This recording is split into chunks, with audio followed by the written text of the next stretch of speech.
நம்ம சைட்டு துர்காவை காணுமே. எப்படி செட்டப் பண்ணிட வேண்டியதான்.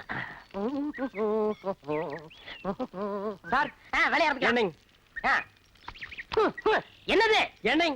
அந்த நறுமண தைலத்தை கலக்கல எல்லாத்தையும் குழப்பித்தானுங்க வச்சிருக்கேன். என் மூக்குக்கு வரலையே. அது மூக்கா இருந்தா வரும். கோபால், செய்வன திருந்த செய்யணும் படிச்சது இல்ல? இல்லைங்க. என்ன மாதிரி எஜுகேட் இருந்தா பரவாயில்ல, உன்ன மாதிரி கண்டுபிடிச்சு கேட்க தெரிய போகுது. சரி சரி, வேலையை தொடங்கலாம். என்ன அது கையா காலா வரகட்ட மாதிரியா இருக்கு? கைதானுங்க சார், கொஞ்சம் சொரசொரான்னு இருந்ததுங்க. ஓஹோ, ஐ சி. பைய பைதானுங்க. மெதுவா மெதுவா மெதுவாங்க. அடிங்க.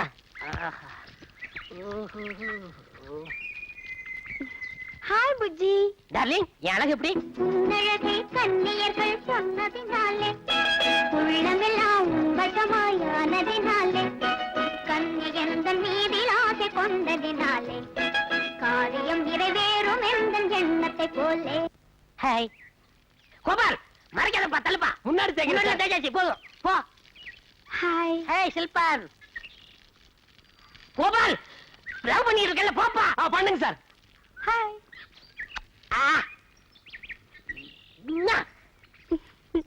பில்ல கஜில்.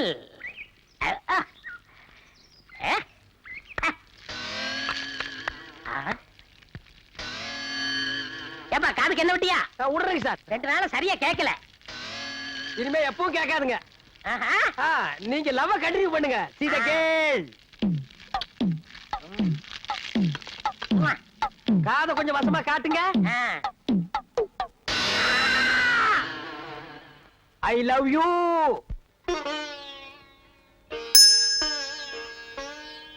முருகா, எந்த பிரச்சனையும் இல்லாம நானும் என் பேத்தியும் நிம்மதியா இருந்தோம்.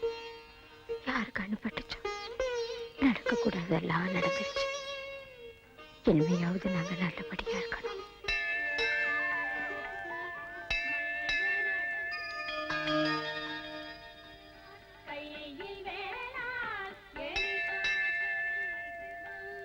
பாட்டி,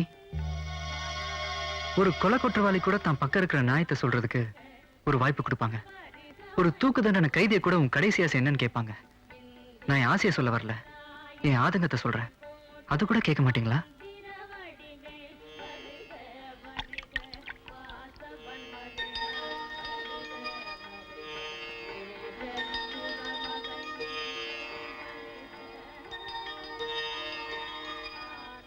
பாட்டி, என்ன யாருமே புரிஞ்சுக்காம அணு அணு வேதனைப்பட்டு சாகிறத விட ஒரே இந்த கோயில உயிர் போகட்டும்.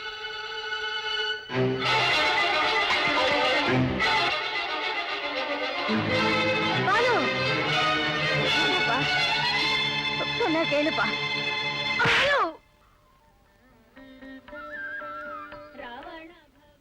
பிறந்ததுல இருந்து என்ன யாரும் அடிச்சதும் இல்ல, அணைச்சதும் இல்ல. பார்ன் வித் சில்வர் ஸ்பூன் சொல்லுவாங்க. ஆனா நான் பிறக்கும் போதே கையில கொல்லிக்கட்டையோட தான் பிறந்தேன்.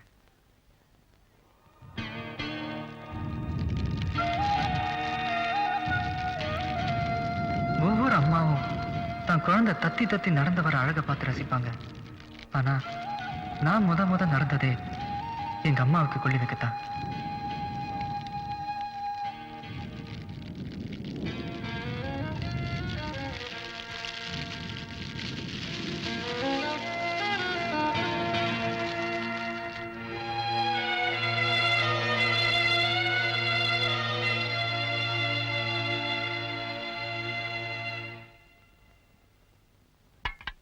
பொண்டாட்டி செத்தா புருஷன் புது மாப்பிள்ளைன்னு சொல்லுவாங்க. எங்க அம்மா செத்த 3வது நாளே எங்க அப்பா அதை நிரூபிச்சாரு. அம்மா போனதுக்கு அப்புறம் அப்பா இருக்காருன்னு எனக்குள்ள இருந்த சின்ன நம்பிக்கையும் போயிடுச்சு. அப்பா இன்னொரு கல்யாணத்துக்கு சம்மதிச்சாரு.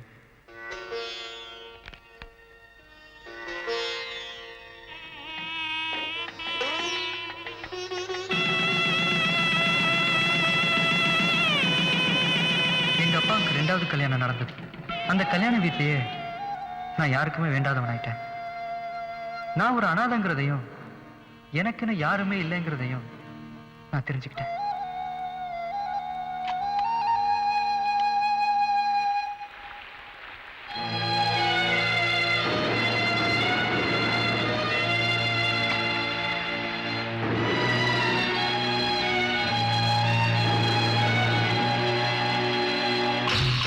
எல்லா ஆம்பளைங்களுக்கும் பொதுவா இருக்கிற பலவீனத்தை பயன்படுத்தி என் சித்தி எங்க அப்பாவை என்கிட்ட இருந்து பிரிச்சாங்க.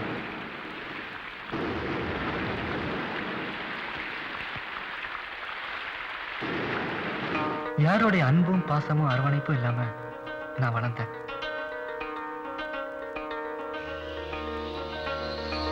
என் சித்திக்கு ஒரு குழந்தை பிறந்தது.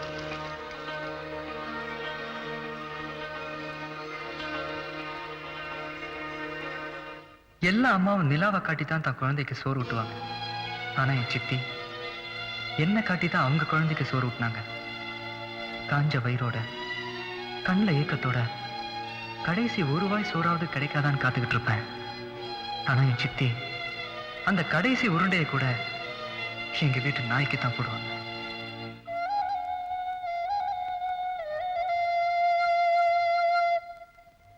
நான் வளர்ந்து பெரியவனானா எங்க சொத்துல நான் பங்கு கேட்பணும்னு என்னை கொலை பண்ண ஒரு ஆள் ஏற்பாடு பண்ணாங்க என் சித்தி. உயிரை காப்பாத்திக்கிறதுக்காக ஊரை விட்டு ஓடி வந்துட்டேன். அந்த வயசுல மெட்ராஸ் வந்து எனக்கு தெரிஞ்சதெல்லாம் பசி ஒண்ணுதான். என் தேவைகளுக்காக மட்டுமே நான் ஏமாத்த ஆரம்பிச்சேன். ஒரு நாள் என் தேவைக்கு மேல நான் ஆசைப்பட்டதே இல்லை. வாழணும்னு மட்டும் தெரிஞ்ச எனக்கு இப்படித்தான் வாழணும்ன்றது தெரியல. உங்க காம்பவுண்டுக்கு வந்த பிறகு சுமித்ராவோட அன்பு அரவணைப்பு எனக்கு கிடைச்சப்போ செத்து போன எங்க அம்மாவே திரும்ப கிடைச்சதா சந்தோஷப்பட்டேன். ஆனா சுமித்ராவுக்கு நான் தகுதி இல்லைன்னு என் மனசாட்சி உறுத்தினப்போ அவகிட்ட இருந்து விலக நினைச்சு என்னை பத்தி சொன்ன போது அதை அவ விளையாட்ட எடுத்துக்கிட்டா. ஒரு பொண்ணுக்கு நீ தகுதி இல்லைன்னு நினைச்சு ஒதுங்கிறத விட அந்த பொண்ணுக்கு தகுதியானவனா உன்னை ஏன் மாத்திக்க கூடாதுன்னு என்னை கேட்டீங்க. அதுதான் என் வாழ்க்கையில நான் கேட்ட முதல் அறிவுரை. புது மனுஷனா வாழணுன்ற ஆசையோட வேலை தேடி போனா ஒரு அம்மாவுக்கு உதவி பண்ண போய் திருடன்ற பழிய சுமந்தேன்.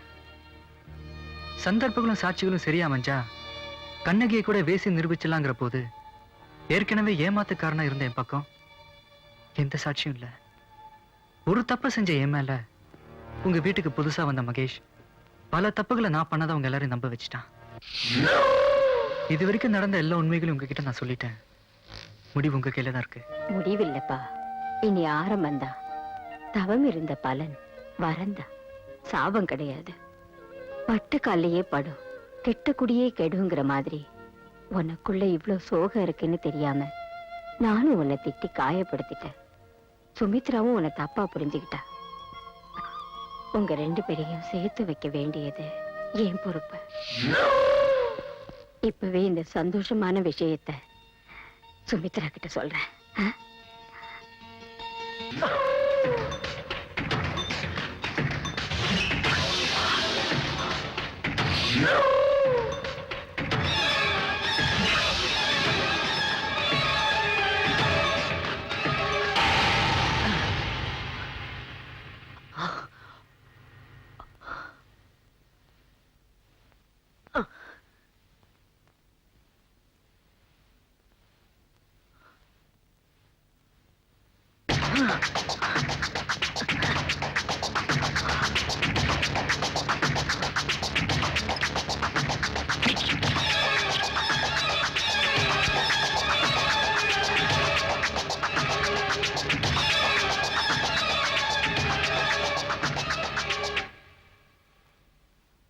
சுமித்ரா,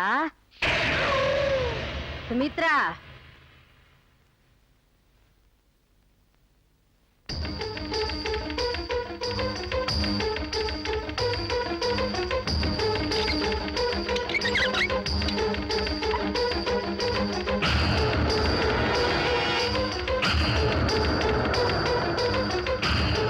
ஆளை கூட காய்ச்சாம எங்க போயிட்டு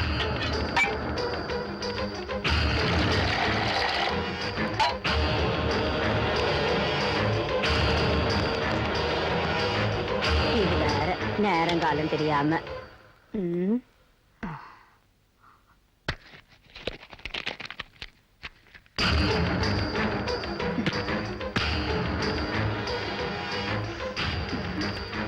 காசு லீக் ஆகிற மாதிரி இருக்க. திறந்தே வச்சுட்டு போயிருக்கா பாரு. இப்பதான் கோயிலுக்கு போயிட்டு வந்தேன். மறுபடியும் சேலைய மாத்தணும். அவளுக்கு பொண்ணோட பொறுப்பே இல்லை. அதை திறந்து விட்டுட்டு அவ பாட்டுக்கு எங்கேயோ போயிட்டா.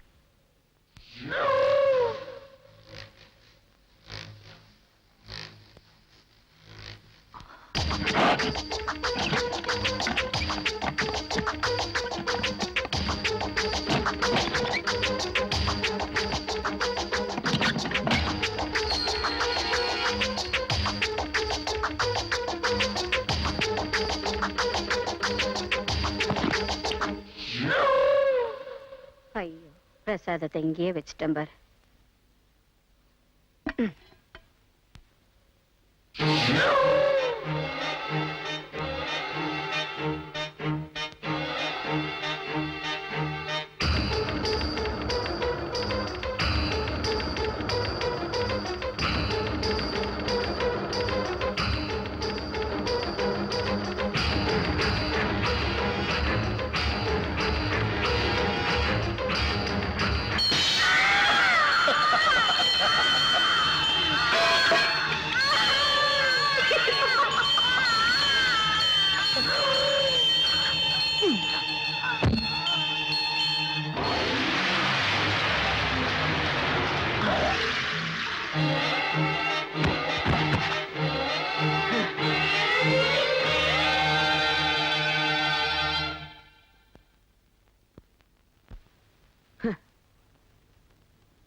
ஐயோ பாட்டிமா, என்னாச்சு உங்களுக்கு? பாட்டிமா, தெரியல. பாட்டிமா, பாட்டி, பாட்டி மெதுவா. ஐயோ பாட்டிமா, ஐயோ ரத்தம். தெரியல. நான் ரூம்குள்ள இருந்தப்ப பாட்டிமா அலற சத்தம் கேட்டது. ஓடி வந்து பார்த்தா கீழே கிடக்குறாங்க.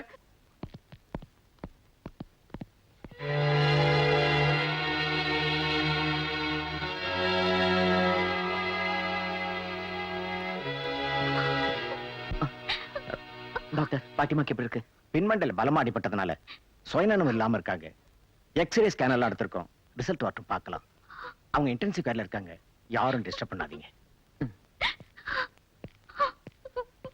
சுமி, அழாத அழாதடா, உட்கார்.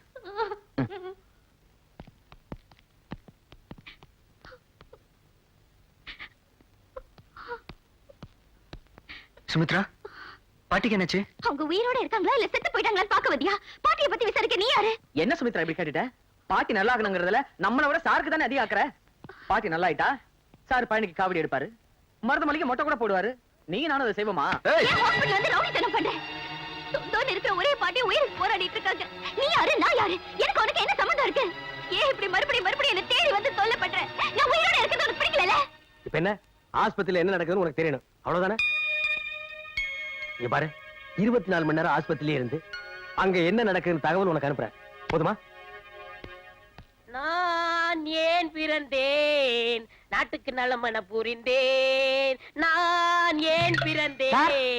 என்ன திடீர்னு நாட்டு மேல உங்களுக்கு இவ்வளவு பத்துதல்? நான் எனதுன்னு வாழ்ற வாழ்க்கை ஒரு வாழ்க்கையா? பிறருக்காக வாழணும், அதான் வாழ்க்கை. கோபால், இந்த மெழுகுபத்தி இருக்க அது தன்னையே. இப்படி நாய் மாதிரி ஊழ விட்டீங்கன்னா அக்கம் பக்கத்துல இருக்கவங்க எல்லாம் வீடு காலி பண்ணிட்டு வெளியூர் ஓடி போயிருவாங்க. அது தன்னையே அழிச்சுக்கிட்டு மத்தவங்களுக்கு அழிச்சு கொடுக்கலையா? அதே மாதிரி வாழ ஆசைப்படுறப்பா. ஓஹோ, அப்ப சந்தர்ப்பம் கிடைச்சா தியாகம் பண்ண தயாரா இருக்கிறீங்க? சூர், டெபினெட்லி. பேச்சு மாற மாட்டீங்களே. ஹரிச்சந்திரன் கூட அப்பப்ப பொய் சொல்லிருக்கலாம், அது வரலாற்றின் பக்கங்களுக்கு வராம போயிருக்கலாம். ஆனா எனக்கு ஒரு நாக்கு ஒரு சொல். அப்ப ரெடி ஆயிக்கடா. என்ன டாவா? ஆமா. ஐயோ என் காலே. அப்ப தலை ஒண்ணுது இல்லையா? ஐயோ என் தலையா. கால் ரொம்ப வலிக்குதா? சமா, என்னங்க கைய புடுக்குறீங்க? யோ, கைய பிடிக்கலையா? பல்ஸ் பாக்குறேன். பல்ஸ் வாயில இருக்குது பாருங்க. யோ, அது பல்லு, நான் பாக்குறது பல்ஸ். இது சரியான லோல்ஸ் போல் இருக்குது. ஆமா, எப்படி இப்படி ஆச்சு? அப்படி காலங்க சாம தற்கால இவன் நம்ம பண்டாட்டிங்க. ஆளை பாத்தீங்களா? ஒருத்து 10 பேரை சமாளிப்பானுங்க. இந்த நாய் இருக்குங்களா, ராத்திரில தென்னந்தோப்புல போய் கள்ள குடிக்கிறது பழக்கங்க.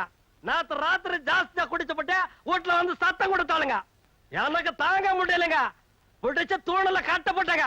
கட்டெல்லாம் அவுத்து விட்டு நான் இல்லாத நேரத்துல குரட்டு நாய் மாதிரி கிணத்துல போய் விழுந்து கைய காலெல்லாம் முறிச்சிருக்காளுங்க சாமா. ஆமா, வாயில என்ன இவ்வளவு பெரிய பிளாஸ்டர்? குப்புற விழுந்ததுல வாய் பரசா கலந்து போச்சுங்க. ஓ, மோஸ்ட்லி இந்த பேஷண்ட் ஒரு 10 டேஸ் இங்க இருக்கணும்னு நினைக்கிறேன். சாமா 10 நாள் இங்க இருக்கணும். 10 நாளுங்களா? ஆ. ஒரு மாசம் இங்க இருக்க போறதா வேண்டதில்லைங்க. ஆமா, இந்த அம்மா என்ன கேக்குது? மறுபடியும் கண்ணு கேக்குறாளுங்க வா. நான்சென்ஸ். டேய், மறுபடியும் தியாகம் பண்ணணுமா? மூடிட்டு பாடுறா.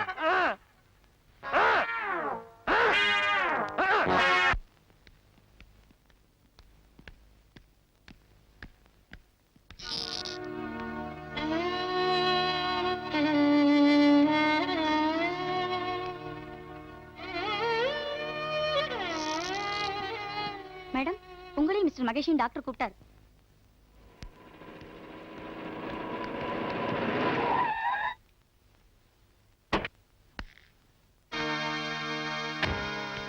Hi daddy. மகேஷ், என்ன ஆச்சு? கிழவி என்ன நிலைமையில இருக்கா? இன்னைக்கோ நாளைக்கோன்னு புரியல, இழுத்துக்கிட்டு இருக்கு. கூடிய டேய், இப்ப எந்த பூஜை வச்சுக்கிட்டு எங்க வந்த? உன்னையில என்னோட அப்பன் சொல்லிக்கிறதுக்கு எனக்கு வெக்கமா இருக்கு. மனசாட்சி இல்ல? பெருசா கேஸ் போட்டு பாத்திமாவை கோர்த்துக்கு இழுத்த. சொத்தா முக்கியம், மகேஷ், சொந்ததா முக்கியம். மகேஷ், சும்மா அவரை இரு, விடு. இந்த பார், டாக்டர் கூப்பிட்டாரு, டாக்டர் போய் இரு, பார்க்கலாம். இந்த பார். இப்ப சொல்ற, நல்லா கேட்டுக்க. இது வரைக்கும் நீ பாட்டிமாவுக்கு பண்ண பாவத்துக்கு கொஞ்ச நாள் இங்க தங்கி இருந்து பாட்டிமாவுக்கு ஏதாவது உதவி செஞ்சா அப்போ அதற்கு புண்ணியம் வந்து சேரும்.